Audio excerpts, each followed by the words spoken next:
മെക്സിക്കോയിലെ കോഹുവില സംസ്ഥാനത്തുള്ള പ്രശസ്തമായ saint Francis ദേവാലയത്തിൽ അതിക്രമിച്ചു കയറിയ അജ്ഞാതർ സക്രാരിയും പരിശുദ്ധ കുർബാനയും മോഷ്ടിച്ചു.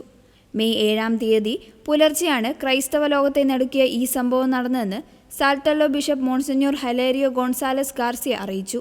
പുലർച്ചെ 5:30 ദേവാലയത്തിന് വാതിൽ തകർത്തകത്തു കയറിയ മോഷ്ടാവ് അരുളിക്കായിൽ സൂക്ഷിച്ചിരുന്ന തിരുവോസ്തിയും സക്രാരിയും അപഹരിക്കുകയായിരുന്നു.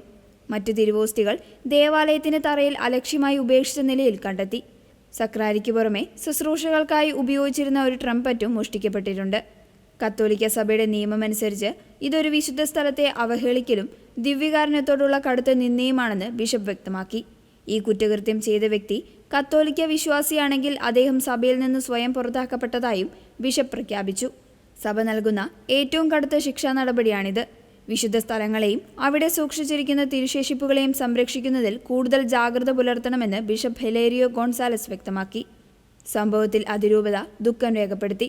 പ്രായശ്ചിത്ത കർമ്മങ്ങൾ നടത്തുന്നതുവരെ ശുശ്രൂഷകൾ താൽക്കാലികമായി നിർത്തിവെച്ചതായി അതിരൂപത അറിയിച്ചു.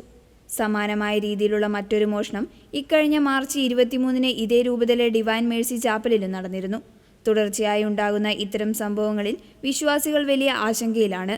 മോഷ്ടാക്കളെക്കുറിച്ച് വിവരം ലഭിക്കുന്നവർ ഉടൻ തന്നെ സഭാ അധികൃതരെ അറിയിക്കണമെന്ന് ബിഷപ്പ് അഭ്യർത്ഥിച്ചു.